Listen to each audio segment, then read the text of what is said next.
জামাতের সুযোগ পেলে আপনি শর্টকাট করবেন, মিনিমাম স্ট্যান্ডার্ডে শেষ করে দেবেন। একা যখন নামাজের সুযোগ পাবেন, আপনার নফল নামাজ, আপনার কিয়ামুল লাইল, তখন কি করবেন? ফালিউ তওবিল মাশা, যত লম্বা মনে চায়। আমরা ভুল করি অনেকে, একা একা নামাজ পড়ার সময় তাড়াহুড়ো করে ফেলি।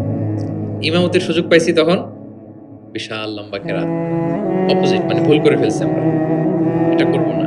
অনেক সময় এমন হয় যে প্রচন্ড রোদ, জুমার সালাতে পাঁচতলা মসজিদ ভরে বারান্দা, রাস্তার মধ্যে। আমার অনেক সময় এমন হয়েছে যে সফরে আমি ফ্লাইট ধরবো, রাস্তায় জুমাতে আমি অংশগ্রহণ করেছি, প্রচন্ড রৌদ্র, দাঁড়ানো যায় না, আবার ঝড় বৃষ্টি।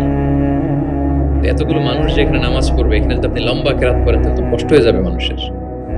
একবার আল্লাহ রাসূল সাল্লাল্লাহু আলাইহি ওয়াসাল্লাম নামাজ একটু বেশি ছোট করে ফেললেন, সংক্ষিপ্ত করে। সাহাবারা বললেন, ইয়া রাসূলুল্লাহ, এত তাড়াতাড়ি নামাজ শেষ করলেন, এত তাড়াতাড়ি তো করতে দেখিনি। তখন রাসূল সাল্লাল্লাহু আলাইহি ওয়াসাল্লাম বললেন, আমি যখন নামাজে ছিলাম, উইমেন প্রেয়ার্স এরিয়া, যেটা মানে মদিনার নারীরা তো পেছনে দাঁড়াতো, তিনি বললেন ওখান থেকে আমি একটা ছোট্ট বাচ্চার কান্নার আওয়াজ শুনতে পেলাম।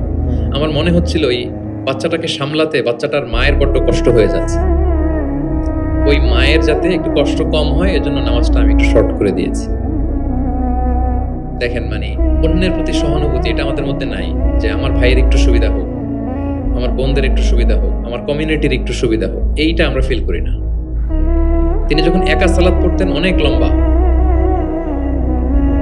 কিন্তু জামাতের সালাতে তিনি সংক্ষিপ্ত সালাত আদায় করতেন।